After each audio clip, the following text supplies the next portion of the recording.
You're watching the Battered Herons Network. The Herons are back. Beards talking balls, rapping pink and black.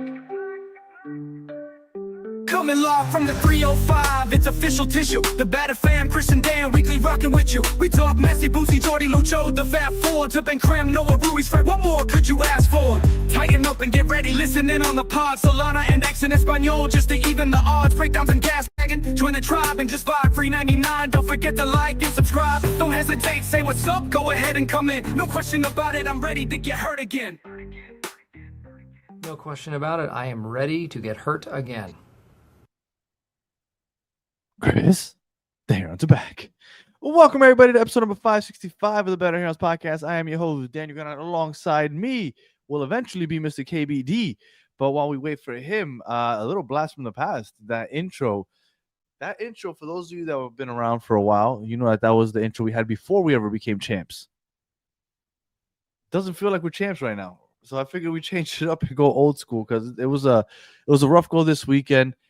I can't remember the last time we were riding a 3-game losing streak. That's 3 games in a row. We lost to Monterrey, we lost to Leon, lost to Nashville. Now, to be fair, all 3 good competition, all 3 good players. Still at a 3-game losing streak, and we got Philadelphia coming into. Oh, I'm sorry, no, we're going to Philadelphia. So we'll be on the road midweek, and Philadelphia is hot right now. And Philadelphia is Chris's second favorite team, so I know Chris is excited to talk about them because he loves Philadelphia. He loves the Dupe song. But while we wait for him, I was going to talk about the starting lineup. We already talked about what was wrong with the team. Yeah, it feels appropriate. MZ, Inter Miami's riding a New York Jets style. Yeah, no, for sure. Losing all the time. I'm ready to get hurt always. And for those of you that are football fans, by any chance, batteredfans.com, we're going to be having all the new NFL drops. You're going to get this in whatever team that you root for in those colors to rep your team, because we all know we're eventually battered fans. Only one team ends up being the champ at some point. So like I was saying, we know what our deficiencies are. And right now it's the wide play. We have nobody playing out wide. Everything is very central, especially with those 4 midfielders we have. Nashville kind of made the blueprint, suffocate our midfield. The counter press on Bright and Casemiro, as soon as they touch the ball, that is a trigger. You go ahead and you collapse the defense on them. You make life difficult for them to connect the ball to the forwards. And I mean, it worked. We couldn't go out wide. We couldn't defend out wide. It was pretty bad. And I think one of the worst things at the moment is our goalkeeping situation. I've heard some people talk about it. I saw a video going around, people talking about how Rocco has had like a level of blunder where you should lose your job. If you have 2 of those, you should lose your job. People keep forgetting, and it's only because Prince Owusu wasn't able to convert on it that there was 3 really, really bad plays. In Montreal, he had a horrible play. He gave the ball away to Prince Owusu when he was out of goal. He was all the way in the sideline. And if Prince Owusu would have had a little more accuracy on that, he would have scored. And we would have lost. We would have ended up with a draw. But people seem to forget about it because it didn't result in a goal. But it was a horrible play. Rocco has not looked good. Neither has St. Clair. St. Clair doesn't work on this team. You need a very specific type of goalkeeper to play on this team. One that can cover space. One that can essentially be a sweeper keeper. Ustari is the closest thing we've had to that, but because of his age, I think he kind of deteriorated in front of our eyes. But if it would have been Ustari like 10 years prior, I think that would have worked. I was talking to Chris just the other day about how much I miss Drake. I think people really gave Drake a bad rep, and now we're starting to see how much he did for this team. That year that Inter Miami won the Supporter Shield, if you guys remember, and please try to think back, the year was 2024. And that year, watch our show, go back to old tweets, anything. Everybody was yelling about how bad our defense is, how we're always getting beat, or at least, beat in transition. And when you look at the stats, there were only 5 teams that allowed less goals than we did. despite we made it seem like we had the worst defense in the league. And you know why that is? Because Drake stood on his head. We said Drake shouldn't leave. He is good at stopping. Yeah, okay, he's not great with his feet. That's fine. But we still don't have anybody that's good with their feet. And we also don't have guys that can stop shots. I miss Drake. I was watching him play for Minnesota this past weekend. He's playing amazing. CJ Dos Santos, by the way, he was Drake's backup. He's also balling out in San Diego. We had 2 good keepers. We let both of them go, and here we are now. So I'm really, really interested to see how this goes, because I don't think either one of them is the right answer. But if we have to go with one of them, I'm going back to St. Clair, and I really hope that that's what we see on Wednesday night. And as I was filibustering while Chris joined, Chris, I haven't wanted to touch on Philadelphia yet because I know that's your favorite team. So I wanted to wait for you to start talking about Philadelphia. I was just talking about the starting lineup and about the goalkeeping situation. One, we need to go back to a 4-3-3. We need to have some type of wingers. If it has to be Delanois playing on the left wing, that's fine, but we need to go to a 4-3-3. One of our 4 midfielders needs to hit the bench, and we need to figure out this goalie situation. I think it's time to St. Clair to get back under the sticks. I think you're absolutely wrong about that. I think you're absolutely wrong about him getting a starting job. He lost it fair and square. He also had blunders in the beginning of the season. Not as bad as Rocco has. He didn't have the But level you want to of know what the blunder difference that is? Rocco. What? The difference is that Dane St. Clair came here as the goalie of the year. Mhm. So, like, in that essence, you are blocked. You are blunder blocked. You are blunder blocked. You cannot have blunders, period. Can I MLS tell you something goalkeeper real of the quick, year. Chris? Can I tell you something real quick? When the second half of the season began and we beat Chicago and I forgot who else we beat, but we beat 2 teams. You said Rocco hasn't lost. And I said, well, St. Clair only lost twice all year. And you said, but it doesn't matter. Rocco hasn't lost. It's 3 losses in a row, Chris. It's 3 horrible blunders in a span of 5 games. And it's not like, oh, it's a bad play. It's a comical, like, this isn't a professional football play. Chris, if you take a step back from your Rocco love and look at this just without any bias, dude, it's time for a change. Now that you don't like St. Clair, it's fine, but it's time for a change. Like, the same way we said St. Clair needs to take a step back because Rocco needs to take a step back because he's not playing well. He's not. Again, MLS goalkeeper of the year, you're blunder blocked. Okay.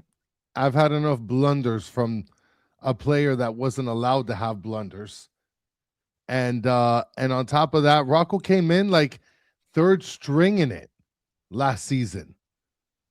And this season, he was probably competing for the backup spot with this new Argentine guy that they just got. Like, I'm done with this whole, well, we got to put, Okay. You know what? If you want to put St. Clair at goalkeeper, fine. But it's not going to change. The defense is still awful. Dane St. Clair is not going to make us better. He's not going to give us a clean sheet or anything like that. But I think he gives us a better chance. He'll attack some of those aerial balls, those crosses. He's done it. He had his bad moments, but he didn't look as bad as Rocco has over the last couple games. Oh, but here's the the one thing. really bad play I remember him is the LAFC one. But here's the thing. When Rocco, for example, when Dane St. Clair comes into the game, there is a high expectation because he is or was the MLS goalkeeper of the year. We brought him in, big bona fides, supposed to play for Canada. But we had the conversation before this. Like, look, everybody could talk about it now. Like, oh yeah, but he's not meant to play on a team. We've been saying this shit since before the season started. We weren't sure if he was built to play in a team like this, and we weren't convinced on the whole keeper of the year. Everybody else was. This show wasn't. Okay, everybody else was like, oh my God, Miami's winning it all because they got the keeper of the year. We weren't convinced. We had to see it first because we understood where he came from. Okay. And I hear people talking about it now. Nobody was talking about this before. So yes, he doesn't fit on this team. He'd fit better with a team like Minnesota, like a team like LAFC, a team like Dallas. Those teams that just play with the low block, right? He doesn't have to come out of the box for anything. All he has to do is just focus in on blocking those long shots, basically, from outside the box. And he does a good job of that. But he's not. This isn't a team for him. With that said, Listen, I think that he's a better option. is it Barraza time? It's not Barraza time, right? I don't know anything about that kid, so I can't speak to that. So, But if he's the third string with St. Clair and Rockaway ahead of them, I don't know. so I want to mention one thing before we hop off for this goalkeeper thing. All right. Before he had the blunder, Uh-huh. especially in the first like 30 minutes, Mhm. Rocco looked good. That Blocking first goal was some on him. Hard shots. That first, you know what? And I'll give this to Rocco. And I remember I thought this to myself as I was watching the game, because that first goal was on him. But before they score that first goal, I guess I don't know if it's because he's short or what, but he drops down to the ground quick. Like, it's hard to get a super low quick. shot on him. Yeah. It's hard to get. Yeah, like you're gonna have to go upper 90 on him because he gets down quick. Because I guess he's already down there. So he had a couple good stops. So yes, I did notice that. But he also, that first goal was on him. How are you just gonna let that ball just fly across his face? And then you got Nahar here traveling back post to head it. And that was on the defenders also, but Rocco had to attack that ball. I want to see if this is true. Seven Sausage is saying Rocco was a 7.0 and leading the team at the half on FOT Mob. I believe He had that. he had a couple good stops. 100%. I remember thinking that to myself. I was like, well, I mean, at least he's low enough to stop those. I mean, are we going to talk about anything else like in relation to the team, or are we just going to talk about Philly here? Would you want to see a change in formation? Whatever, bro. I feel like that's a big deal. Like we don't have the pieces to be playing out at wing like that. Understood. But would you rather see Delanois out there and have just three midfielders, or do you want to keep seeing a Casemiro, Bright, DePaul, and Segovia? And let me tell you something. I'll be the first one to admit that I thought the four of them playing at the same time was going to be kind of sexy, because I think that they're all really good. But when there's absolutely no play out wide, you know what? Okay, didn't work. And I think the same way Hoyos recognized the error he made with Mura starting, I would hope he's like, yeah, this isn't working. It's time to switch this thing up. Hold on. Mike V just texted me right now. Just texted me right now some dimes. God, okay. I don't want to spend another 5-10 minutes on we're gonna go Rocco, back. man. We're gonna go back on it because he just dropped a Mikey V bomb. Both keepers are not good, and Rocco hasn't looked good for the last 5 games. So for 5 appearances, for Rocco, and 14 appearances for St. Clair. Okay, in terms of, so hold on, I got to figure out how I got to read this, Mike, because Chris, it's showing me. I mean, Chris, I kind of want to upload listen this. To me, Chris. Listen to me, Chris. The first 2 games, he didn't look good. He allowed that goal against Lewandowski, but they won. And I told you, the longer he plays, the more opportunity he has to mess up. It's now same 5 number games, of clean sheets. No, despite Chris, playing 810 Chris, fewer games. Chris, 0.40 fewer goals conceded per 90 minutes. You're done. Chris, the longer he plays, the worse those statistics are going to get. You just said you gave me 14 games worth of statistics for St. Clair. No, and only 5 for Rocco. That's a smaller sample size. If you would have given it to me after 2 games, the stats would have been even better for Rocco. And guess what? As he's played more games, the stats have gotten worse. Chris, if he keeps playing, it will continue to get worse. If he reaches 14 games, by the time the end of the season is here and you compare both stats, there's a good chance that his stats are worse than St. Clair's. You're giving me a small sample size. You've seen the 5 games, Chris. Yes, you love him. You love his hair. I get it. He does not His look hair good, is beautiful. and it's gotten does look worse good. game by game. So in 5 games, he's conceded 8 goals.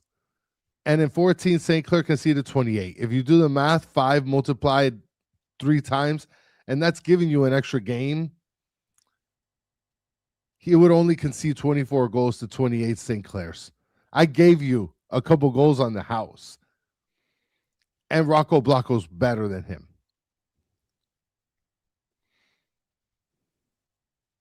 I mean, this is math. This is the math stuff, Danny. You love this stuff. I'm not gonna lie to you. I literally just didn't pay attention to what you said. Mike V dropped a mic bomb. My wife is not worried. I am as normal can be, guys. So would you want Delanois to start at left wing, or would you want to start the 4 midfielders? I'm done with the goalie talk. All right, It's okay, ridiculous at fine. this point. Okay, fine. But like now we're gonna talk about Delanois playing at the left wing. Like That's my question. Well, because the 4 midfielders have not looked good together. I think Casemiro has been a fucking disaster. And I think RDP is so meh. I mentioned something else. Don't worry about that. I didn't count the last game, okay? Or the game before that. I don't know. It's straight up facts. No, Jay, get out of here. Easy Dan Sands, get out. Can't even read your name. So Casemiro, hold on. Sean Baum is coming through saying Casemiro has been better than RDP. Is that a good assessment here, Danny? Has Casemiro been better than RDP? I don't think so. Like the eye test would tell you no, right? No, I don't think so. Maybe statistically, because they're playing through him statistically, right, on foot mob and everything, right? Because he's probably connecting on more passes because he's getting more opportunities, he's getting more play on the ball. I don't think so. I think Casemiro has I think I've probably seen more turnovers out of Casemiro than RDP. You know what the problem is? Is that because Casemiro plays so deep, when he turns the ball over, it immediately turns into a dangerous situation. Yeah. So I think that's why it looks worse. As soon as he turns over the ball, you're like, oh fuck. Because it's in a dangerous position. And I think that might be why. I think RDP, he's given us more in the attack, but he also gives the ball away. They both haven't looked great. So, and then Seven Sausage is saying, and his own goal. I don't know, dude. RDP, look, eye test, RDP is over Casemiro at this point. And that's saying a lot. Because, honestly, I'd rather prefer the Casemiro and Bright combo with Segovia up top being like this 10-ish player. You know what I would like, and you know I tell you all the time that I'm not into player interviews and coach interviews or anything like that because I feel like they're not honest, right? But I would like to find out who makes these decisions and speak to them. Because makes what decisions? Starting lineup? Like no, the decisions to sign players. Oh, because I would like to see what they saw in Casemiro outside of him being a great player to bring him in. And I understand that being a great player, that's nothing else is enough. But when you look at the way this we're in the middle of the season, right? Like this isn't like before the season started. Like, we're in the middle of the season. We know what this team looks like. We know what this team needs. How did you look at what this team looked like? The strength of the team, if you want to call it that, or at least where we weren't lacking as much depth, and think, let's throw Casemiro in there. Like we already had our deep lying defender, right? In the midfield, we had Bright. We had our 2 8s, which I think we're doing a pretty good job with RDP. I thought he had stepped up, and Segovia. Like, who is making this decision, and who's like, what are you thinking? Like, were you thinking I'm gonna bring Casemiro to play that Segovia role, where he's playing a box-to-box role? Which I get that a little more, but did you really think that putting him in this league, that it's consistently a transitional league, and putting him as the only person playing in front of the 2 center backs, and think that that's a good idea? Did you really think, like, the person that made this decision, did they really look at him and think that he was anything compared to Busquets? Because he's not Busquets. Busquets is a magician in the midfield. He will pull the strings. Which, by the way, he's and- going to be and a he- coach. Yeah, and I forgot what team, but yes, I saw that. But he can create from a deep line position. Casemiro isn't that guy. Casemiro is a bright on steroids, a bright, but like a million times better in that position. He was a destroyer. He was the one that allowed Kroos and Modric to push up, and he would take care of everything in the back. He will get you some opportunities on set pieces with headers or whatever it may be. Like, that is the player he is. He wasn't a Busquets. But did you think it was a Busquets? Like, who's making these decisions? And I would love to ask this person, what did you see in Casemiro and how he was going to fit into this? Because I don't understand. And we've been saying it since the rumor started. Before they signed them and the rumor started, I said, why? It makes no sense. He doesn't fit what we need. But we got him. And I said, all right, world-class player. Let's see if he can figure it out. Maybe he still can, but at the moment, it doesn't look like it was a smart move. There was nothing else that they saw, Danny. He's Casemiro, and they brought him in because he's Casemiro, and that's it. Like, there's nothing else. Now, in the meantime, while you were doing that, I got another Mike spike. Okay? It's not about Mike, the keeper, is it? hit me up. No, it's not about the keeper. It's actually about RDP and Casemiro. Okay. So in 3 starts versus RDP's 15, right? RDP has 4 goals to Casemiro 0, 8 assists to Casemiro 0, 12 contributions to Casemiro 0, 24 shots. Could you start over? What? You're talking about in the games that they both played? Yes, in starts. In games that they Casemiro both has- played. Yes. No, Casemiro has 3 starts. Okay. RDP has a total of 15 starts. All right. Okay. That's He a has big 4. difference. Okay. He has 4 goals and compares to 0 Casemiro. 8 assists to Casemiro's 0. Goal contributions 12 to his 0. 4 shots to Casemiro's. You can't compare I'm sorry, 24 to Mike. to What are you 4 doing, Mike? V? Stop Casemiro. sending. Look, he's here bloviating everything you send his way, even though it makes no sense. Stop, Chris. It's 3 games to 15. You can't compare those two. He's about to hit me with a Regilon and Allen one now. No, it makes absolutely no sense. All right, so I want to ask the chat before we move on to talk about Philadelphia, because we are I going to can't talk believe you want Philadelphia. to do the Delanois thing. Not to say he's not good, but like, is that what world we've come to? That's what we're like anticipating, where it's like Delanois gonna come in and fill in the left wing role. But again, that's why I'm asking. So you would run out the same lineup as before? I kind of would, and I honestly would want to sit down RDP or Casemiro, and then just throw like Pinter up there. Okay. So I'd take Pinter. So your thing was that. Pinter. So your thing is that I said Delanois. It wasn't so much that Yes. you wouldn't. Okay, so you would also change the formation. Yes, I would. I would probably Okay. put Pinter up there with Suarez.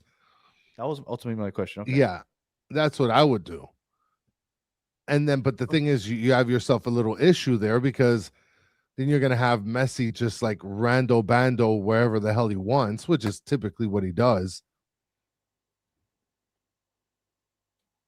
So, I mean, it is what it is. Look, and then Stancy saying, good evening, everyone. We can only go up from here. Jennifer saying 2 + 2 = 5 to me. No. And then wait, look at this. Sean Callahan saying, do we slide Bright out to right back and play Frey / whoever and Allen and Regilon? I think we should play Caicedo. So that's like 5 in the back. I think we should play Caicedo, and it's frustrating to me that we gave him one game, he looked great. Then we gave him a next game, and he didn't look as good, and all of a sudden we gave up on him. That makes no sense to me. I think that they should keep playing him because, we're going to talk about Philadelphia soon. I guess we're not there yet, but for those that don't know, Philadelphia at the moment, one of the things that they've done that has completely worked for them, and they've been killing it, is they've been playing an 18-year-old center back, and he has been one of the best center backs in the league. Neil Pierre, and I don't know what if he's had any blunders in between some of his starts, but they've been just riding with him, and he has been showing out. I You mean, this gotta play the is young guys when you see that they have potential, especially if the other options are a Falcon or a Lujan. Start them. and So, this is good. this is potentially like a revenge game for Vasilev.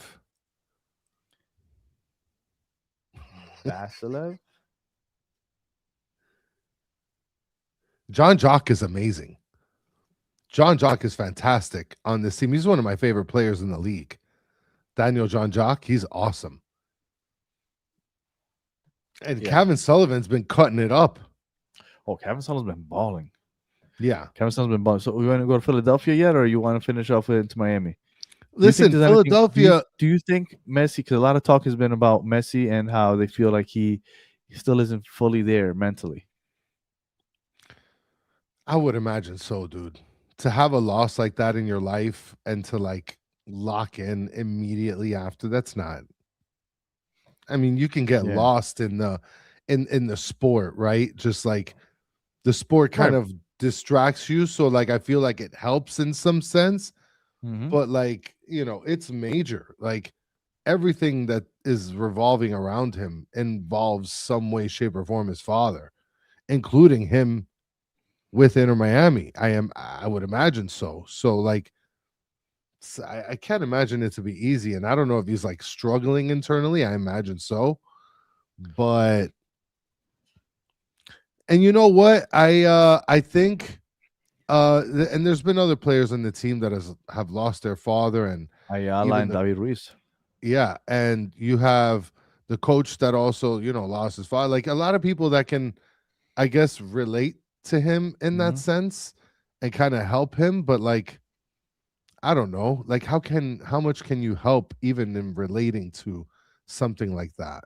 And then Sean Callahan brought up the Monday Night Football game for Brett Favre against the Oakland Raiders back when his father passed away and he played the next day. I think it's different. Yeah. I think it's And different. but I think but it also depends on the person too.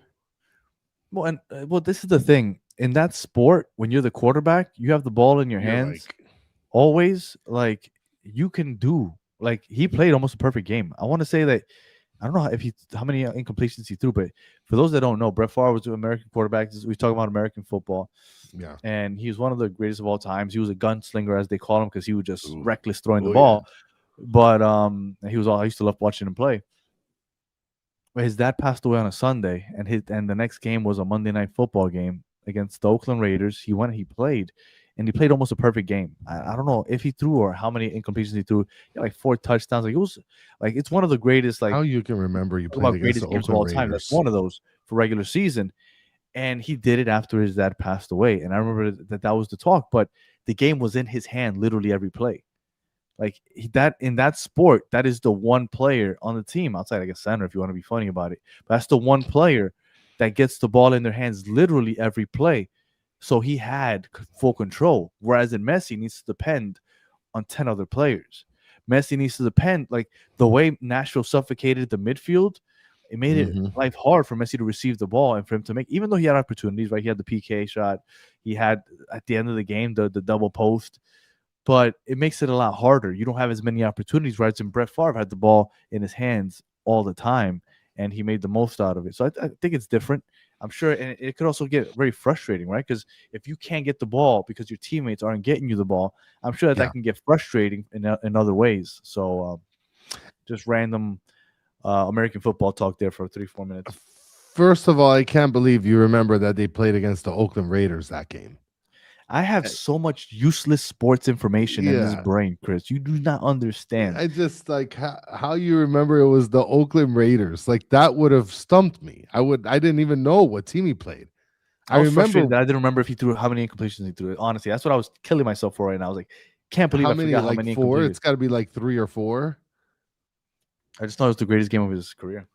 Yeah. No, I mean that 1-1 goal, commending your memory, saying that's cool.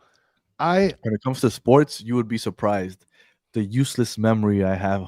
I remember I went on a tour in the Kaseya Center for the Miami Heat, And the guy kept asking random questions like, "Oh, fucking Udonis Haslam had a band-aid over his under his cheek. Does anybody remember?" Like, yeah, 2012 NBA playoffs, Game 3 against the Indiana Pacers. And everybody's like, "What the hell is wrong with this guy?" Yeah, you're. I don't know weirdo. why. I don't know why. It's useless information in my brain. Yeah, third Anyway. quarter of Game 6 of this. And then the next game, the next home game, everybody showed up with. They were giving out band-aids that said UD40. I remember that. I remember for the that. fans, yeah. Yeah, well, the Heat Useless suck. information. Well, speaking of Philadelphia, in terms of MLS games, they've won every game since losing to Inter Miami at the end of May. Well, you know what's interesting is that they won one game before the World Cup break. Since the World Cup break, I believe they've won 4. Well, yeah, they've been on the tear again. It's they beat NYCFC at New York City. And it was a comeback because NYCFC was up 2-0, I believe. Yeah, they lost to Cruz Azul. Then they won against Necaxa. Then they lost against Santos Laguna, a.k.a. Emerson Rodriguez's old team. They beat the Atlanta United August 1st. They beat Seattle July 25th. They beat the Red Bulls July 22nd. And then they ended up losing to Inter Miami 6-4. Ooh, that was a crazy game. I remember that. Yeah. All right. So let's talk Philadelphia. Philadelphia, worst team in the league the first half of the year. Kai Wagner's back. Then the World Cup break comes. They bring back Kai Wagner. Kai Wagner was probably the second best left back in the league last year behind Jordi Alba. Jordi Alba leaves. He's the best left back in the league, but then he ends up leaving. He was a TAM player. He comes back during this transfer window as a DP player. Some people were clowning on Philadelphia. Like, oh, why would you give a DP contract to somebody that was a TAM player last year and it's a left back? Kai Wagner right now is the best left back in the league. And I promise you, Jordi Alba isn't around anymore. He is the best left back in the league. He's worth that DP contract. About it. He came back. Quinn Sullivan, which was probably one of the reasons that they won the Supporters Shield last year. Bench. He's coming off the bench, but he's finally back. And he was the nucleus of that team last year. Yes. Until he got injured and they fell off a little bit. But he Bedoya is back. Alejandro Bedoya, yeah, he's a nice veteran presence. You have Damiani, which is a poacher. He can finish. Kevin Sullivan is finally grown into his own. He's finally getting consistent playing time. They have this kid Pierre, the 18-year-old center back, which is absolutely killing it. Like they still have Roger Blake. They've come together at the right time, and they went from wooden spoon favorites to all of a sudden they're 5 points out of the wild card. I don't doubt that they make the playoffs. Droopy is saying Messi hat-trick Wednesday. He's furious with our conversation right now. He's guaranteeing, locking it. I'm calling it. Droopy. Everybody put your whole house on Messi getting a hat-trick this Wednesday, according to Droopy. Well, they have Kevin Sullivan, like I said, and for those of you that haven't seen him yet, this kid's been playing since he was like 14. He signed with Chelsea when he was 15, and he's going to go over to Chelsea in 2 years. So for those that didn't know, he's already locked and loaded to go over to Chelsea in 2 years. They have Jean-Jacques, which is Chris's favorite player outside of Inter Miami, I think. Yes. They have Yoloski, which has 10 goals on the season. I predicted he would win the Golden Boot before the season started. He's at 10. He's 3 goals behind the lead. But he's come on as of late because I remember when I made that pick, it didn't look good because he started off cold, but he's now at 10 goals. They have Indiana Vasilev, the player I hate the least in the league. Like Philadelphia has a team that is They got a team. They got it right now. They got it right now, and I'm interested to see how this goes moving forward. I'll take a Kai Kamara if he's still available. Would you pick up Kai Kamara? No. Oh, you're wild, bro. Even off the bench? For what? To be Kai Kamara. Come in, I'd rather play have for a Pinter. different team. I'd rather have one of the young bucks than Kai Kamara. Kai Kamara is a guaranteed lock of a couple goals a year. Not. You think Kevin Sullivan and Messi finally exchanged jerseys this game? Because I don't know think if they they ever exchanged jerseys. I wanted know to. they've taken a picture together before. I don't know. I don't know if they already. They might have already exchanged jerseys. Possibly. I don't know, man. Oh, This is Sean a game. Callahan. It was in Man City. Uh-huh. I thought Kevin was going to Chelsea. It was Man City. Okay, my fault. Thank you, Sean. Okay. Look at Sean coming through with the Sean bomb, and you hated him. Here he is he gave you an alley oop, and here you are, and you're hating him. World War I goal saying we have a lot of unks on our team. Yeah, it was with. He signed $2.1 million contract to go to Man City. That's I thought wild, it was. bro. No, I thought it was Chelsea. All right, so that's Philadelphia. Like I said, they had a really rough start to the season. They were in the Supporters Shield last year, so it was a dramatic fall off. Dramatic. Ty Baribo left to Washington. I promise you, Ty Baribo isn't good enough to take a Supporters Shield. He leaves, and then they get the wooden spoon. Like, he's not that much of a difference maker. No way. So No we'll way. see, but I think that Philadelphia's finally figuring it out, and we're going into Philadelphia. And then the one thing that sucks about being into Miami right now is that you get everybody's A+ game. Everybody, you get their A+ game. So what's the score then? What do you think? Let's do predictions. What do you think is the score line? And last time it was a 6-4 banger for Inter Miami.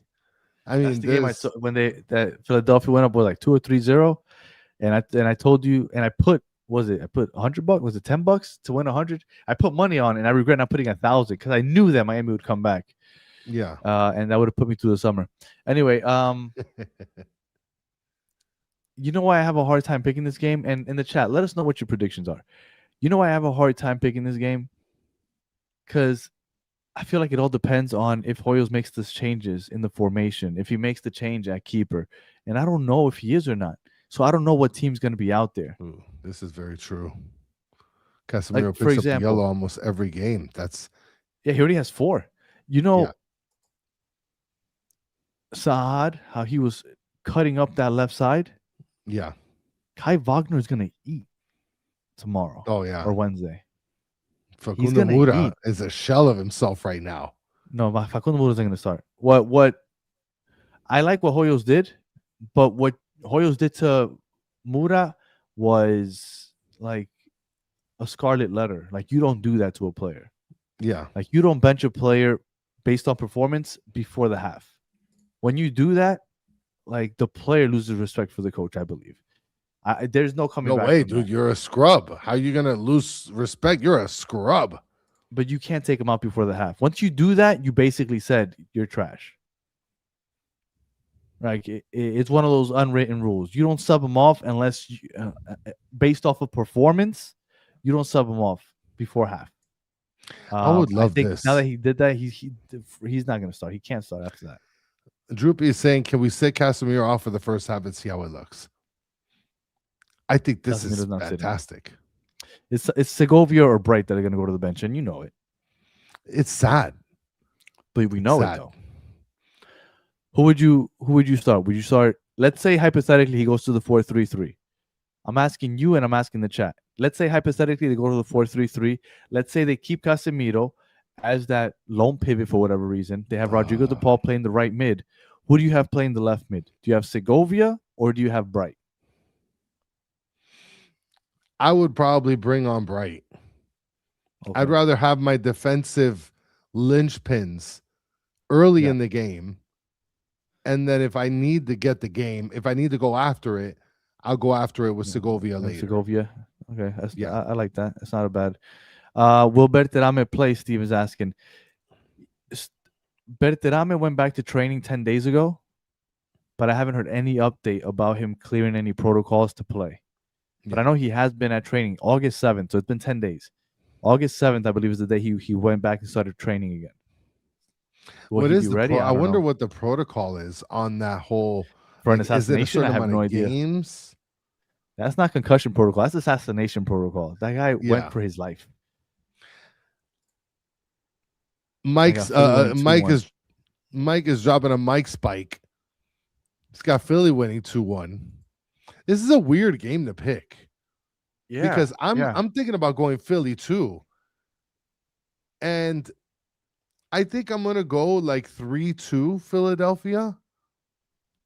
But like this is a game also, Danny, that has the potential of being kind of embarrassing. You think? Like, Well, I feel let's play the I feel hypothetical that, game. yes. Let's play the whether it be 1-0, 5-0, 3-2, whatever. If Miami loses their fourth game in a row, which I don't know if it's happened since Messi's gotten here. I'm pretty sure it hasn't.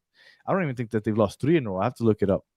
And if anybody in the chat has the time, what's the longest losing streak that Miami's had since Messi's been here? I'm pretty sure 3 has to be the longest.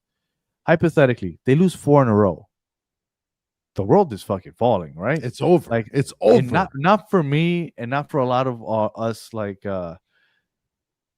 sane fans, but I can imagine the uproar on social media and everywhere. On here with you, half of the chat. Like, I can't. Like, they lose 4 in a row. It's over, and you're losing. I'll tell you to when Philly. it's over. Lose to Philly. I'm like, oof, this isn't good. If they lose to Philly and they lose to Toronto on Saturday, then I'm like, okay, yeah. Something needs to. Then I start to worry because then it's gotten out of hand. So because then even if it's not statistically the team that's gonna play and everything, I think mentally that starts messing up the locker room. What if they lose? What if they lose against Philadelphia, win against Toronto, but then lose against Montreal? I'll put my life on the line. Then I lose in Montreal. Oh my God! Not my house. I'll put my life. Kill me. I'll put my life. You just dropped the on my mama, and you're done. You're done. That's it. That's it. I'll put my life on the line. They're not losing to Montreal. Wow, that is gonna be a game to see. I'll be there. I'll be in the front row. I'll be like this. Just take me. And like it's not happening. They're not losing to Montreal. And you know what's funny is in the MLS show, which we're gonna do a show at some point for. Mm-hmm. Yeah, well, it'll be out tomorrow morning. Yeah, you talk so much crap about Montreal. Yeah, they're terrible. And if we were to lose to Montreal, we're not losing to Montreal. I told you I'll put my life on it. Like, not my house. I'll put my life. And hold on, Montreal at home. I'm pretty sure it's here. Like at home, like as in Miami. Here. That's why I said I'll be at the game. Yeah, I'll be at the game. I'll be in the first row. I'm gonna go like this. Yeah. I don't know. I see some white spots above Chris's head. I don't know. I'm going. That's just a sign. I'm going with a 3-2 win for Philadelphia. 3-2 Philadelphia. Okay. Oh my goodness. Droopy is saying Messi 3, 1 Suarez, Philly 1. So 4-1 for Droopy. Droopy is like on. You know what, Droopy? I'm gonna go and go with a hat trick for Messi also. F it. Droopy convinced me. I think that they have to change the formation. I hope that they realize that 3 losses in a row, this isn't a coincidence that things are not working. Didn't look good. Philadelphia's playing well. They're playing on the road. I think they go 4-3-3. I hope that they change the keeper. If they don't, whatever. There's nothing I can do there. I think they win. And I'm going to go with Droopy. Let's go 3-1. Okay. I mean, I think 3-1 is a little drastic because I think that Philadelphia's team is better. Like their defense is better than what people anticipate. Well, what frustrates me is that what I'm seeing from Pierre over there in Philadelphia, the 18-year-old, is what I want to see from Caicedo. Give him a chance, man. Play the poor kid. You got to tell me that the people that are playing are doing much better? They're not. So let's see what this kid got. Yeah. Steven Baja saying, I don't know if it's just me, but we play like shit away. The last 3 losses, 2 of them were at home. Yeah. Yeah. That makes sense. Mm-hmm. That makes a lot of sense. Bye-bye. This is not comforting. Mm-mm. This is not comforting. And then we've lost, was it 3 regular season games.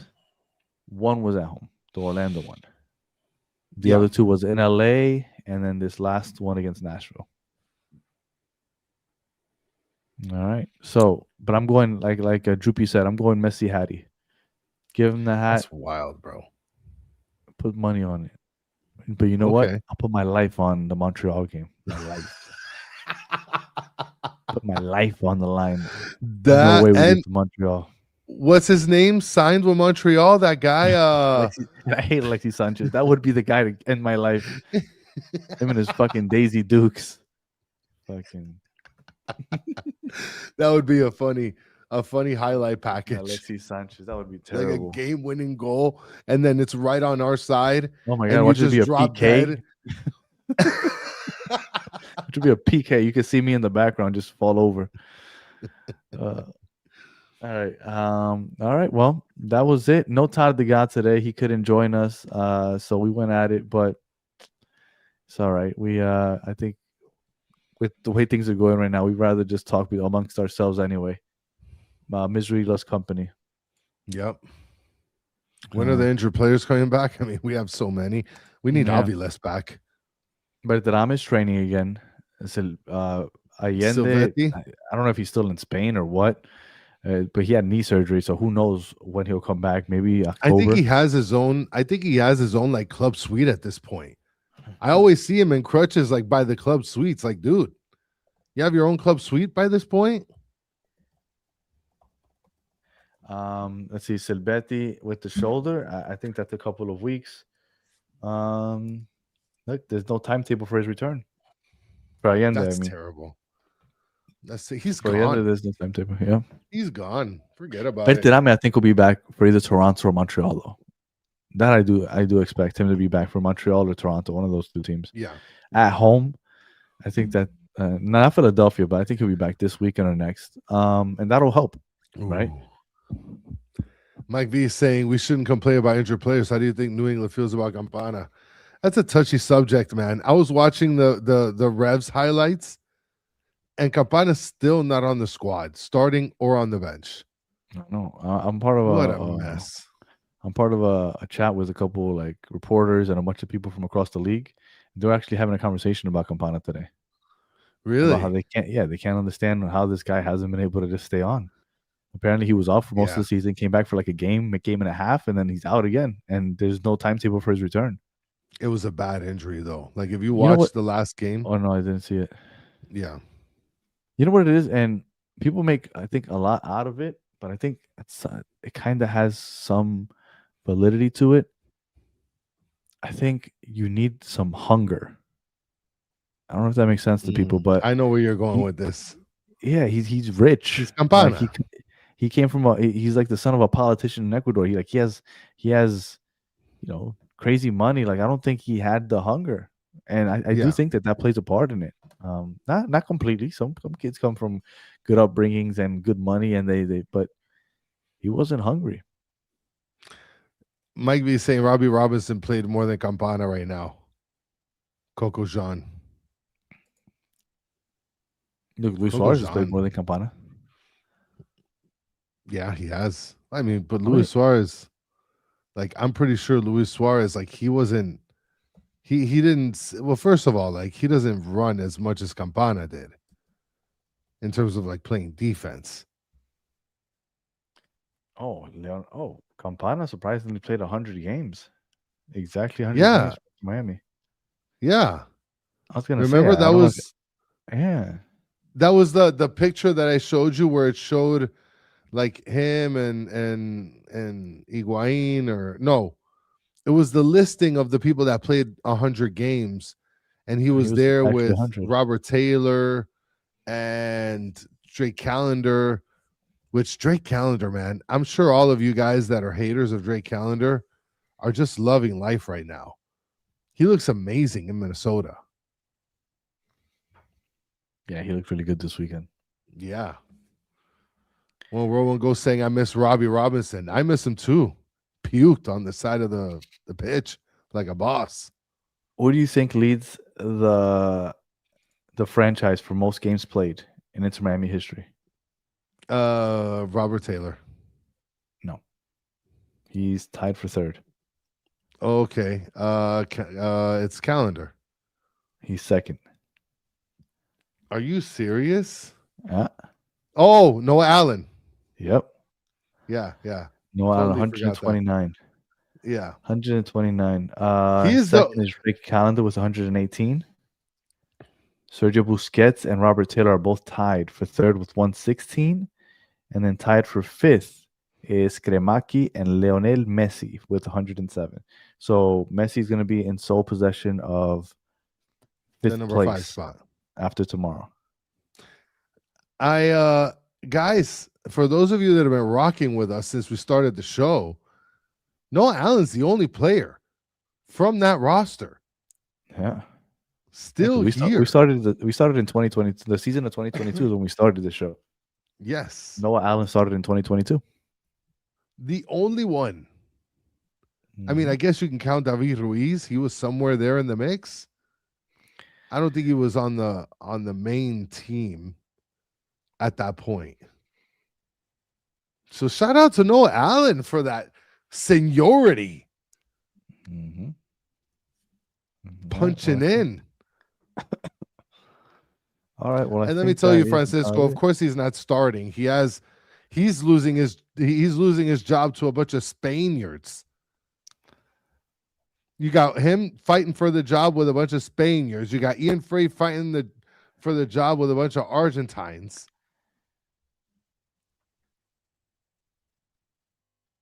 Oh, nice. Busan Dallin says, greetings from Greece.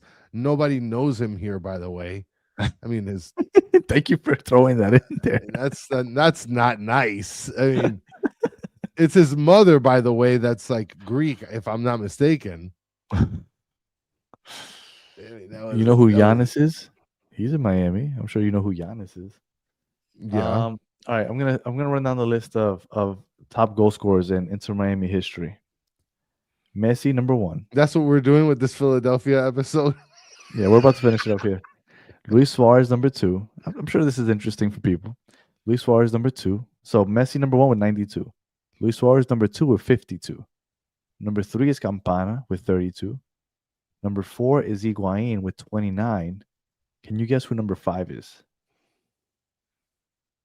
I'm gonna go with Robbie Taylor. That's number 6. Oh my God. Number 6, he has 18. So you said Messi, Suarez, Campana, Higuain, and then Robert Taylor is 6th. So you're missing number 5. No, it's not Pozuelo. No, it's not Pozuelo because he doesn't score goals like that. No, he was here for like half a cup. Yeah, but Pozuelo is fire. I mean, I kind of wish we still had Pozuelo, to be perfectly honest. He was a baller. Wow, that is crazy what you just did there. There you go. No, it isn't. Got it. Allende, yep.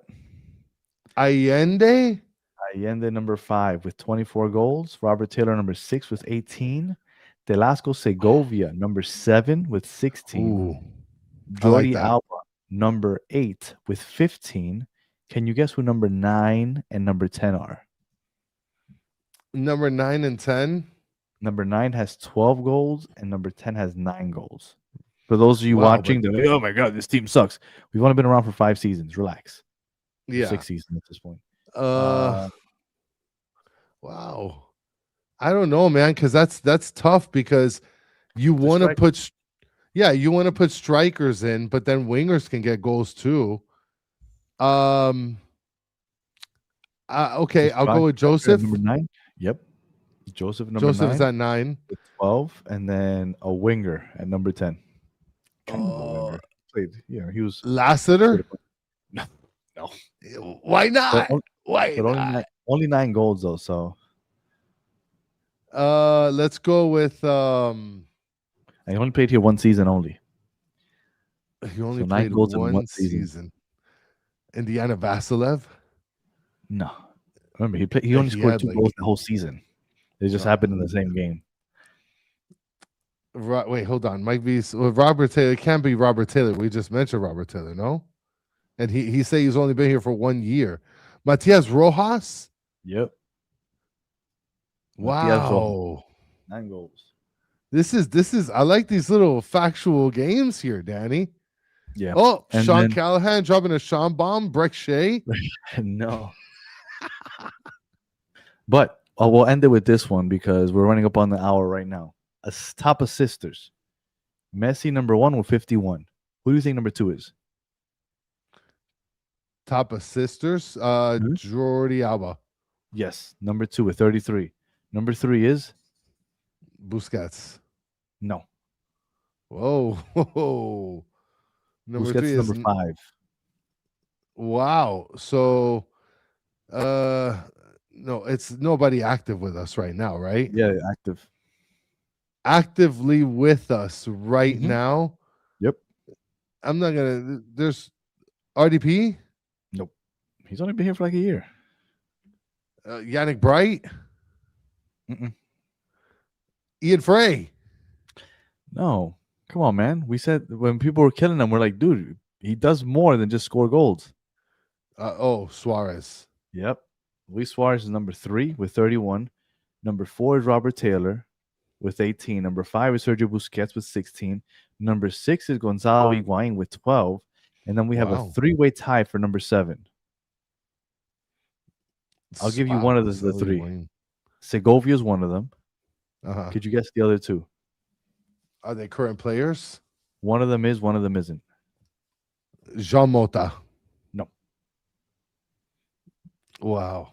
One of them is and one of them isn't. No Allen? No, he's number 10. Oh, okay. I thought that was a pretty good guess. Geez, it's not Allende. No. It's not Allende. He doesn't do anything else except It's just a 3-way tie. They have 10 assists each. hold on. Mike V is saying Gregory, No. Gressel. Yes. Julian Gressel, a.k.a. What? James Gressel. James Gressel. And then the active player. Alan Obando. Who's the active one? The active one, Ian Frey. No. You got to mentioned give him it to earlier. me. Just give it to me. Rodrigo De Paul. Wow, man. And then to I round kind off of the don't list- want him anywhere of the top 10 stats of anything. I really don't. And then to round off the list, the last 3 are Pizarro, Kremaki, and Noah Allen. So there you go. Pizarro. Pizarro with 9. Yep. So there was for those of you that are Inter Miami sickos. Ooh, Yoa. Mr. He was a Telenovela. He was a baddie. He was a baddie. All right. So for those of you that just love Inter Miami and wanted some random, those are some, I was just hoping that Emerson was going to make one of them. Nah. Mike V's asking, can we get Gressel on the show now? I went on his show and he was supposed to come on ours. I forget. Is he Yeah. still playing? Yes, to he hit is. him He's up. still with Minnesota. He Yeah. was on the bench last game. Maybe I'll reach out to him, see if he'll come on. Yeah. All right. That'd be Most fun. clean sheets, real quick. Oh my gosh. Most clean sheets. Yeah, you got 30 seconds. Marsman. No, he's number 3. Wow. It's not Drake Callender. It is. It's Drake Callender with most clean sheets. Yeah, But he it's has the most 18 games. Yeah, 18 out of 118 games. So 18 Yeah. clean sheets, 100 that he got scored on. And then you Yeah. got Ustadi in second and Nick Marsman in third. Oh wow. Nick Marsman, huh? Where's that Yeah, guy? Clement Diop with a clean Oh, I sheet for remember us. him, dude. That guy was an embarrassing goalkeeper. He played 3 games. He got 1 clean sheet though. And Yeah, our but then he got our embarrassed first the ever other two. captain. Here is a trivia question for you guys. First ever captain for the first ever Inter Miami game, Luis Robles, and he Yeah. got 2 clean sheets for us. All right. Yeah, like So- Licati's saying we don't know what a clean sheet is. Any final words, Chris? While we just randomly threw some facts out there to end the show. Mike V says Clement Diop over Cleo Lemon. Cleo Cleo Lemon. Lemon was a decent quarterback, okay? No, The he wasn't. Dolphins were shit back then. Any final words? No, that's it. Those are my final words. Appreciate everybody hanging out with us. If you're listening on audio, 5 stars Matt in the Moore comments. was a good Like quarterback. and subscribe. He's one of my you- favorites. I know. I love Matt Moore. We'll be back for the post game after Wednesday's game. So make sure that you tune in and have some more fun with us. So, check out batterfans.com for all the new merch. So until the next one, have a good one.